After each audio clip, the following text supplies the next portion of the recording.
একটু ভিন্ন রকমের রেসিপি করে খেতে কার না ভালো লাগে বলেন? তো এই শাপলা ফুলের দুর্দান্ত স্বাদের রেসিপিটা কি আপনারা কখনো করে খেয়ে দেখেছেন? সো হ্যালো এভরিওয়ান, আসসালামু আলাইকুম। সবাই কেমন আছেন? আশা করি পরিবার পরিজন নিয়ে সবাই ভালো আছেন। আলহামদুলিল্লাহ, আল্লাহর রহমতে আমিও ভালো আছি। আমি আপনাদের মাঝে আজকে একটি নতুন ভিডিও নিয়ে এসেছি, শাপলা ফুলের রেসিপি। তো এই ফুলটা আপনারা কিভাবে নেবেন, ভেতরের অংশটা এবং উপরের অংশটা ফেলে দিবেন। ফেলে দিয়ে শুধু মাছের যে পাতলা ফুলগুলো আছে সেগুলো নেবেন। তো আমি সবগুলো এভাবে ফেলে তারপরে নিব।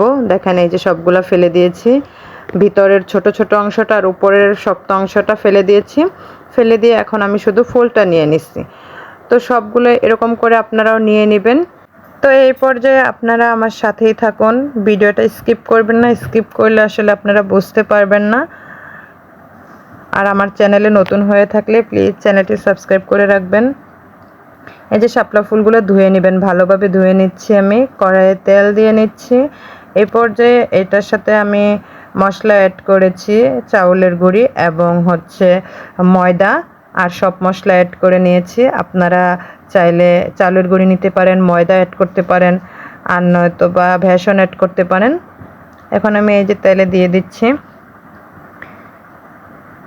এভাবে আপনারাও খুব সহজেই বিকেলের নাস্তা বানাতে পারেন, অথবা ভাতের সঙ্গেও খেতে পারেন। গরম গরম ভাতের সঙ্গে খেলে খুবই টেস্টি লাগে।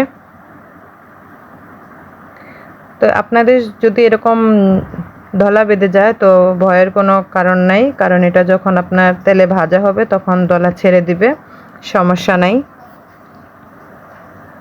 তো আমারগুলো দলা লেগে গেছিলো, এই যে দেখতেই পাচ্ছেন আমি একটু ছাড়িয়ে দিচ্ছি। এখন এই যে তেলে ভাজা হলে আস্তে আস্তে পুরোই ছেড়ে দিবে। তো আমারগুলো প্রায় ভাজা হয়ে গেছে। এই যে আমি নামিয়ে নিচ্ছি, ভাজা হয়ে গেছে। আপনারা দেখতেই পাচ্ছেন, আপনারা এভাবে ভেজে নেবেন। তো দুর্দান্ত স্বাদের এই রেসিপিটা আপনারা ঘরে একবার ট্রাই করে খেয়ে দেখবেন, খুবই টেস্টি লাগে। আমার তো খুবই টেস্টি লাগে গরম গরম ভাতের সাথে, অথবা বিকালের নাস্তা হিসেবে ঝটপট নাস্তা বানিয়ে নিতে পারেন। তো আমার শাপলা ফুলের এই রেসিপিটা, ভিডিওটা কেমন লাগলো সবাই কমেন্ট বক্সে কমেন্ট করে জানাবেন।